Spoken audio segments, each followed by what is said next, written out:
നമസ്കാരം. Raf talk ഫുട്ബോളിലേക്ക് അവർക്കും സ്വാഗതം. റയലിൻ്റെ മുന്നിൽ ഈ സീസണിൽ ഇനി എന്ത് ബാക്കിയുണ്ടെന്ന് ചോദിച്ചാൽ മാനം കാക്കണം, അതുമാത്രമാണ് ലക്ഷ്യം. ഇന്നലെ അൽവാരോ ആർബിലോവ താരങ്ങളെ കണ്ട് സംസാരിച്ചത് ഏറ്റവും നല്ല രൂപത്തിൽ സീസൺ അവസാനിപ്പിക്കുക, അതിനുവേണ്ടി പരിശ്രമിക്കണമെന്നാണ്. ഇന്ന് സാന്റിയാഗോ ബെർണാബുവിൽ അലാവസിനെ അവർ നേരിടുകയാണ്.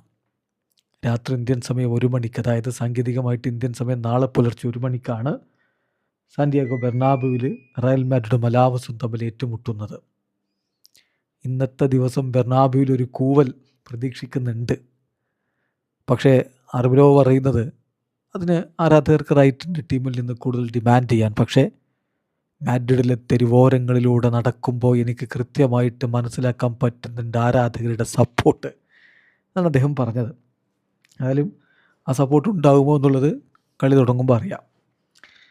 അലാവസ് 31 കളികളിൽ നിന്ന് 33 പോയിൻറ്റോടെ ലലീഗ ടേബിളിൽ 17ാം സ്ഥാനത്ത് നിൽക്കുന്ന ടീമാണ്.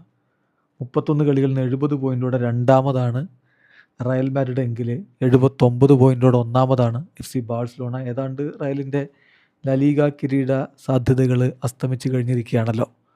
അപ്പോൾ ഇന്നത്തെ കളിയിൽ എന്ത് പ്രകടനം നടത്തുമെന്നുള്ളതാണ് ചോദ്യം. ഈ കളിക്ക് വേണ്ടിയിട്ടുള്ള റയൽ മാഡ്രിഡിൻ്റെ സ്ക്വാഡ് ഇപ്പോൾ കോച്ച് പ്രഖ്യാപിച്ചിട്ടുണ്ട്.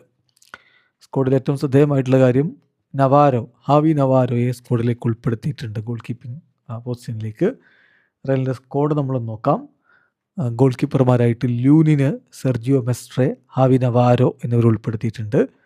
ഡിഫൻഡേഴ്സായിട്ട് Carvajal, Eder Militao, Alaba, Trent Alexander Arnold, Carreras, Fran Garcia, Rudiger, Mendy, Huijsen എന്നിവരുണ്ട്.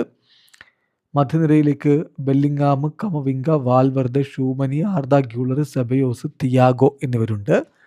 മുന്നേറ്റത്തിലെ വിനി ജൂനിയറും എംബാപ്പയും ഗോൺസാലയും ബ്രാഹിമും മസ്റ്റൻഡൂനയുമാണുള്ളത്. ഏതായാലും റയൽ വിജയിച്ചു കയറുമെന്ന പ്രതീക്ഷയോടെ ആരാധകരെ കാത്തിരിക്കുന്നു. മാനം കാത്തേ പറ്റൂ. വീഡിയോ അവസാനിക്കുന്നു. ഫുട്ബോൾ ലോകത്തെ കൂടുതൽ വിശേഷങ്ങളുമായി റാഫ് ടോക്സിൽ എത്താം.